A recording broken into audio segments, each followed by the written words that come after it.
Shalom Elohim, haleluya, puji nama Tuhan. Semangat pagi Bapak Ibu Saudara yang dikasihi Tuhan kita, Yesus Kristus. Jumpa lagi bersama saya Pendeta Samuel Mawuntu dalam Renungan Pagi ke 1453 hari. Renungan pagi ini mengudara, puji Tuhan. Bapak Ibu Saudara yang dikasihi Tuhan, sebelum kita mengawali segala aktivitas kita di pagi hari ini, marilah kita mengawalinya bersama Tuhan dengan mendengarkan firman Tuhan. Sebelum kita membaca, mendengarkan, dan merenungkan firman Tuhan hari ini, mari kita minta pimpinan Roh Kudus. Kita berdoa. Bapa di surga, berbicaralah kepada kami semua. Pakai firman Tuhan ini untuk menegur kami, menasihati kami, menguatkan kami, meneguhkan iman percaya kami, dan menuntun kami, supaya kami terus berjalan di jalan Tuhan yang benar. Dan pakai firman Tuhan ini untuk memberkati kami semua. Di dalam nama Tuhan Yesus yang adalah firman Allah yang hidup, kami berdoa. Amin. Haleluya. Mari buka Alkitab kita dalam kitab Yakobus pasal 4 ayat 6 sampai ayat 10. Demikian firman Tuhan. Tetapi kasih karunia yang dianugerahkannya kepada kita lebih besar daripada itu. Karena itu ia katakan, Allah menentang orang yang congkak, tetapi mengasihani orang yang rendah hati. Karena itu tunduklah kepada Allah dan lawanlah iblis, maka ia akan lari daripadamu. Mendekatlah kepada Allah, dan ia akan mendekat kepadamu. Tahirkanlah tanganmu, hai kamu orang-orang berdosa, dan sucikanlah hatimu, hai kamu yang mendua hati. Sadarilah kemalanganmu, berduka cita, dan merataplah. Hendaklah tertawamu kamu ganti dengan ratap dan sukacitamu dengan duka cita. Rendahkanlah dirimu di hadapan Tuhan, dan ia akan meninggikan kamu. Amin. Haleluya. Bapak Ibu Saudara yang diberkati Tuhan, kita bersyukur. Kita orang yang percaya kepada Tuhan Yesus, kita ada dalam kasih karunia dari Allah Tuhan kita, Yesus Kristus. Amin. Haleluya. Kalau kita boleh menjadi orang percaya, itu semua anugerah dari Tuhan buat kita. Haleluya. Apa itu anugerah? Kalau bisa saya artikan, anugerah itu adalah hadiah dari Tuhan buat kita manusia. Amin. Bukan sembarang hadiah, saudara. Hadiah yang dimaksudkan di sini adalah hadiah keselamatan dari Tuhan kita Yesus Kristus buat kita manusia. Haleluya. Sesungguhnya kita tidak pantas menerima hadiah dari Tuhan itu. Karena apa? Karena kita orang berdosa. Tapi itulah namanya anugerah. Kita sebenarnya tidak pantas untuk menerima keselamatan itu. Kita tidak layak, tapi kabar baiknya, kita dilayakkan oleh Tuhan Yesus untuk diselamatkan. Haleluya. Karena kita sudah menerima kasih karunia anugerah keselamatan dari Allah, kita jangan hidup ngawur, jangan hidup semau gue, saudara.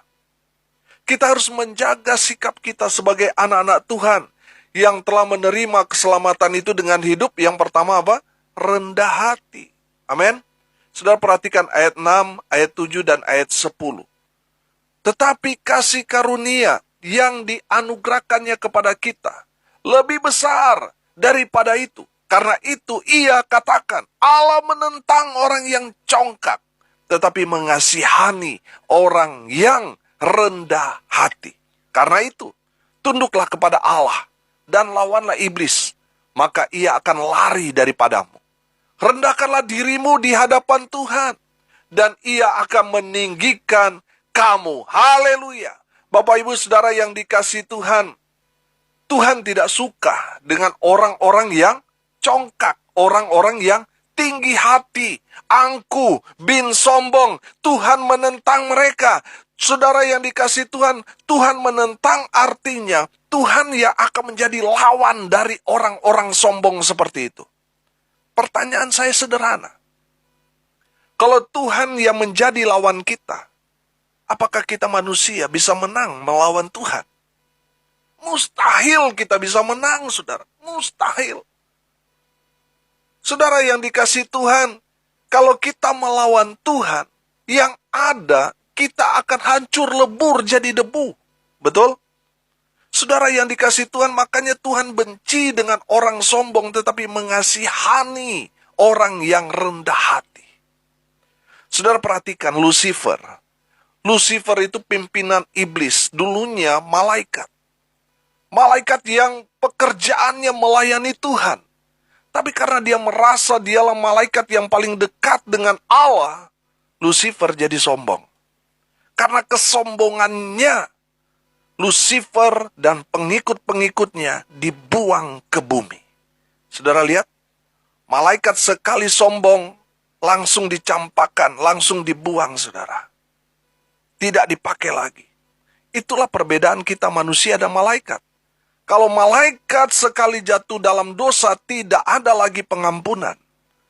Kalau kita manusia jatuh dalam dosa, bahkan berkali-kali jatuh dalam dosa, masih ada pengampunan. Kalau bertobat, masih ada pengampunan. Itulah bedanya kita, manusia dengan malaikat. Saudara yang dikasihi Tuhan, Tuhan mau kita, umat Tuhan, belajar hidup rendah hati. Selalu saya katakan, di saat kita tidak dihargai, tidak dihormati, jangan marah. Lihat, ada pembelajaran dari Tuhan di sana. Tuhan mau kita belajar rendah hati. Tanda-tanda orang sombong, marah, cepat tersinggung, itu menandakan dia orang sombong. Amsal 16 ayat 18 berkata, tinggi hati mendahului kehancuran, tetapi kerendahan hati mendahului kehormatan. Amin. Haleluya. Bapak Ibu Saudara yang dikasihi Tuhan, kalau kita tahu dosa sombong akan berakhir dengan kehancuran dan kebinasaan, makanya jangan pernah jadi orang sombong. Saudara perhatikan, orang-orang yang sombong di sekitar kita, dulu sombong luar biasa. Lihat sekarang. Lihat sekarang. Apa yang terjadi dengan mereka? Menyedihkan, hancur, bangkrut, dipermalukan. Betul? Itulah akhir orang-orang sombong. Saudara yang dikasihi Tuhan, kalau kita melihat orang sombong, jangan lihat sekarang, lihat nanti. Apa yang akan terjadi kepada mereka? Firman Tuhan ini katakan apa? Tinggi hati mendahului kehancuran. Orang yang sombong, endingnya pasti hancur. Pasti direndahkan. Pasti dipermalukan oleh Tuhan. Saudara yang dikasihi Tuhan, Tuhan tidak mau akhir hidup saudara dan saya itu berakhir seperti itu. Hancur. Tapi sebaliknya Tuhan mau awal dan akhir hidup kita diberkati Tuhan. Dengan sukacita dan kebahagiaan. Amin. Haleluya. Mari kita hidup sesuai dengan apa yang Tuhan inginkan. Tuhan kehendaki dalam hidup kita. Apa yang Tuhan mau dari kita anak-anak Tuhan? Hidup rendah hati. Saudara dan saya sudah diselamatkan Tuhan. Jangan sombong. Jangan ngawur hidupmu. Jangan hidup semau gue lagi.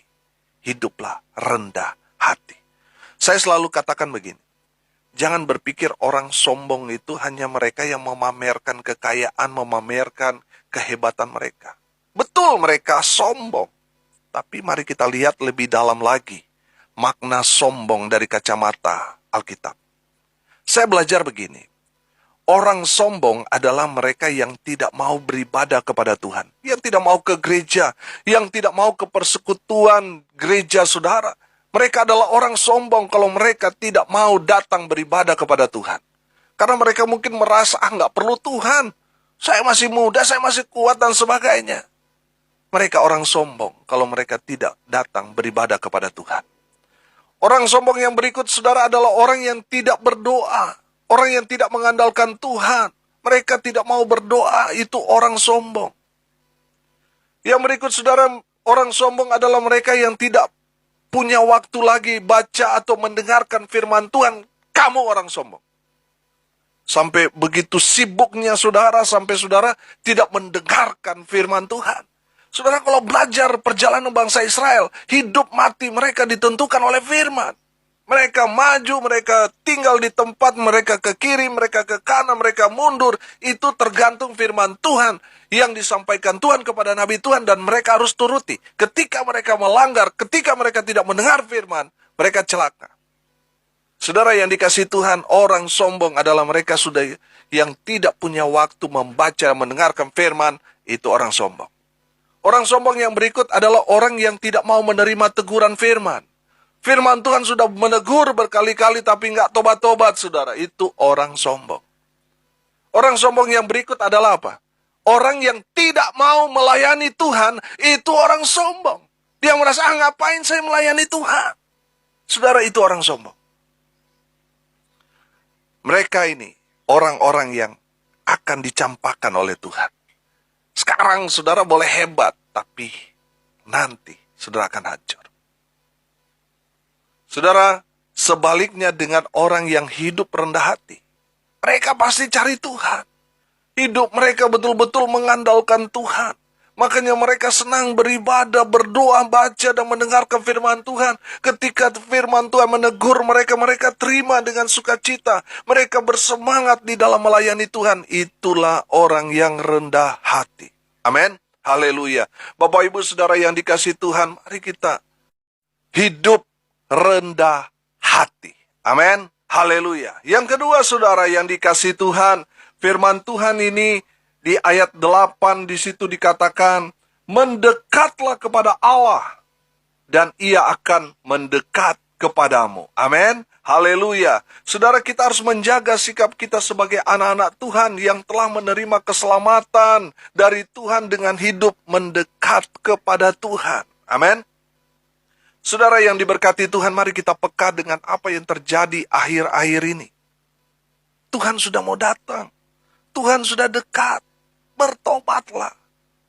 Amin. Mari kita semakin mendekatkan diri kepada Tuhan. Dengar baik firman Tuhan ini. Mendekatlah kepada Allah dan Ia akan mendekat kepadamu. Haleluya. Saya percaya kalau kita dekat dengan Tuhan, dekat dengan sumber berkat, kita pasti semakin hari semakin diberkati Tuhan. Amin. Kalau kita semakin dekat dengan Tuhan Allah yang Maha Kudus, kita pasti semakin hari semakin kudus. Amin. Haleluya. Saudara yang dikasihi Tuhan, perhatikan. Kita dekat saja dengan orang penting, pejabat tinggi, kita kenal saja artis, itu sudah sangat membanggakan kita. Betul? Apalagi kalau kita dekat dengan Tuhan. Oh, haleluya. Bapak Ibu Saudara yang diberkati Tuhan. Mari kita dekat dengan Tuhan, menempel, melekat, dekat, erat dengan Tuhan. Haleluya. Saya percaya, seseorang yang semakin dekat dengan Tuhan, hidupnya pasti jadi berkat. Hidupnya pasti jadi terang Tuhan dimanapun dia berada. Amin. Haleluya.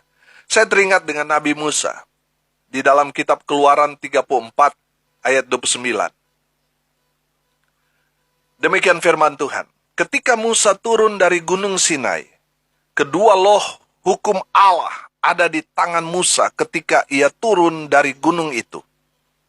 Tidaklah ia tahu bahwa kulit mukanya bercahaya oleh karena ia telah berbicara dengan Tuhan. Haleluya. Bapak Ibu Saudara perhatikan di sana wajah Nabi Musa bercahaya. Amin. Karena apa? Karena dia dekat dengan Tuhan 40 hari 40 malam Musa bersama Tuhan di Gunung Sinai itu. Haleluya. Karena dekat dengan Tuhan, kemuliaan Tuhan tertransfer, terimpartasi kepada Musa.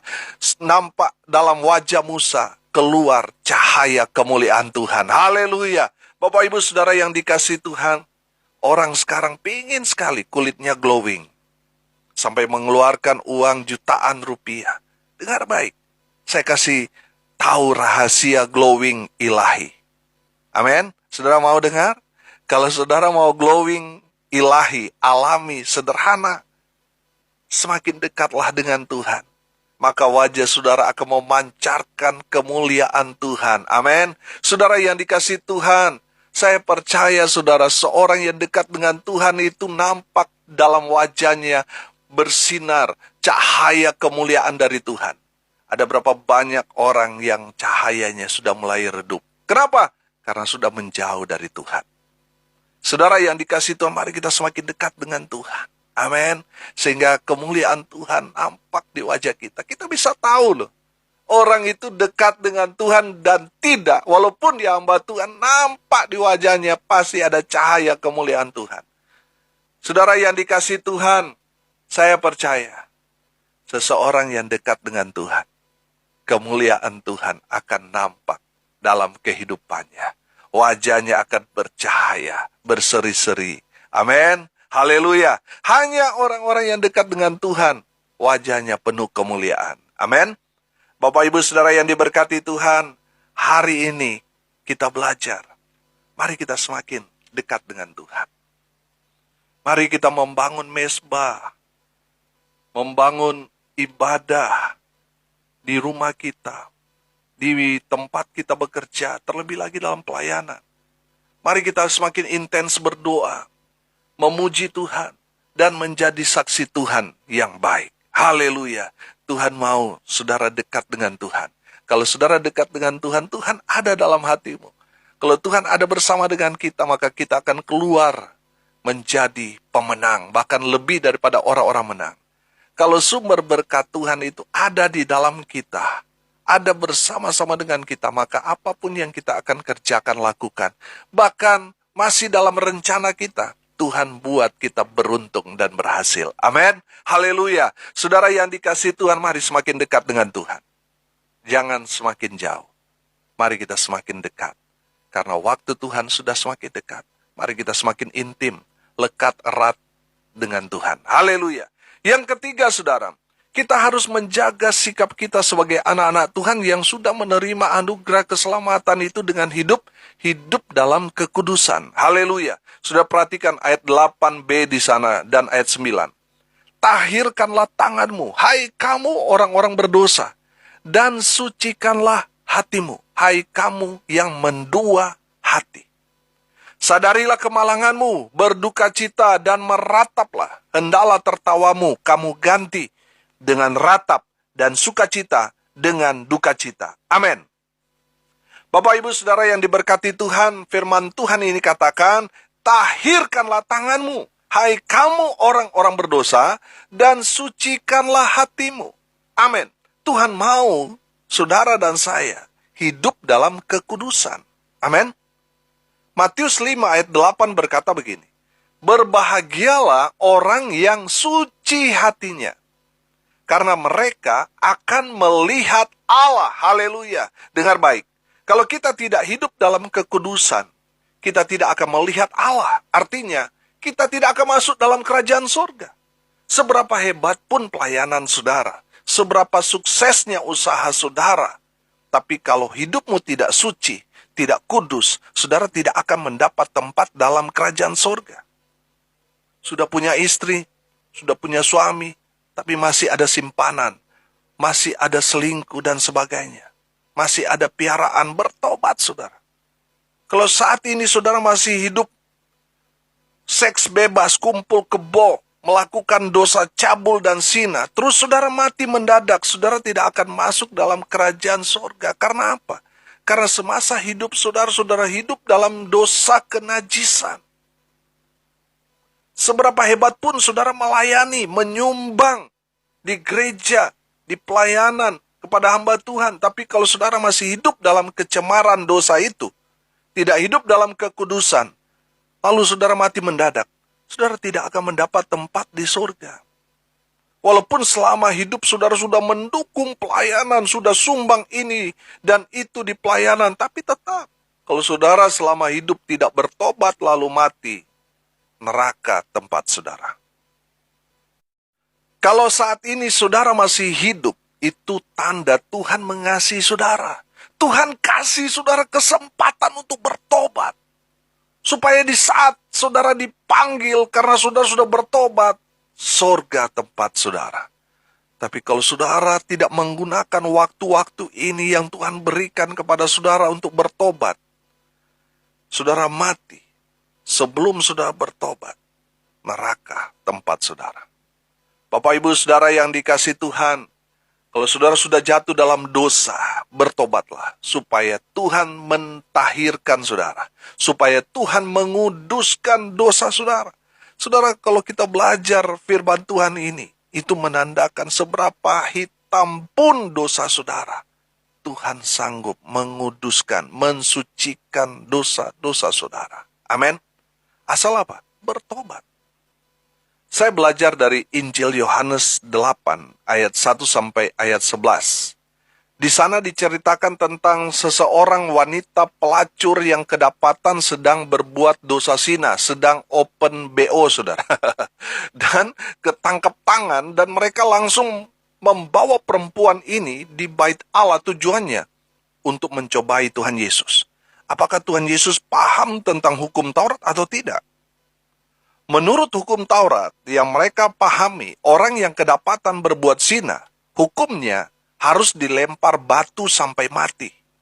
Menariknya, Tuhan Yesus berkata kepada orang banyak itu yang menginginkan kematian pelacur ini.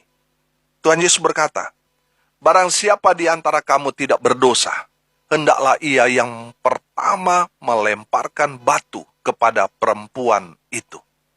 Lalu Tuhan Yesus menunduk dan menulis di tanah. Setelah mendengar perkataan Tuhan Yesus itu, satu persatu orang yang tadinya begitu bersemangat untuk melempar pelacur ini sampai mati, satu persatu meninggalkan Tuhan Yesus dan perempuan lonte itu. Menarik, di ayat 10 dan ayat 11 Injil Yohanes pasal 8 berkata begini. Lalu Yesus bangkit berdiri dan berkata kepadanya, hai perempuan, di manakah mereka? Tidak adakah seorang yang menghukum engkau? Jawabnya, tidak ada Tuhan. Lalu kata Yesus, aku pun tidak menghukum engkau. Pergilah dan jangan berbuat dosa lagi mulai dari sekarang. Haleluya. Sudah perhatikan dan garis bawahi. Pergilah dan jangan berbuat dosa lagi mulai dari sekarang. Haleluya. Dengar baik. Betul pelacur itu lonte, perek, kelas tinggi. Kotor, cemar, hina, berdosa. Bagi pandangan kita manusia, perempuan ini layak untuk mati. Karena dosa-dosa yang telah dia perbuat. Betul? Tapi tidak bagi Tuhan. Pelacur ini tetap berharga di mata Tuhan. Amin. Karena dosa manusialah Tuhan Yesus datang ke dunia untuk menebus dosa umat manusia. Supaya mereka yang percaya kepada Tuhan Yesus, mereka tidak binasa melainkan selamat. Amin. Tuhan tidak menginginkan satu orang pun masuk ke neraka. Yang Tuhan inginkan saudara, semua orang masuk surga. Tuhan datang ke dunia ini karena orang berdosa. Tuhan menebus dosa mereka. Supaya apa? Mereka yang percaya mereka selamat. Saudara yang dikasihi Tuhan, Tuhan Yesus mengampuni perempuan lonte tadi itu. Dan berkata apa? Pergilah dan jangan berbuat dosa lagi.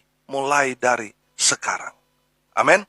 Mulai sejak itu, pelacur tadi tidak lagi melayani orang untuk memuaskan nafsu bejat manusia. Perempuan pelacur ini bertobat dari dosa-dosanya.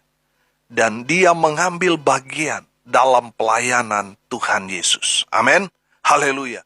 Bapak Ibu Saudara yang diberkati Tuhan, kita yang sudah diselamatkan oleh Tuhan Yesus, kita seharusnya melayani Tuhan. Amin.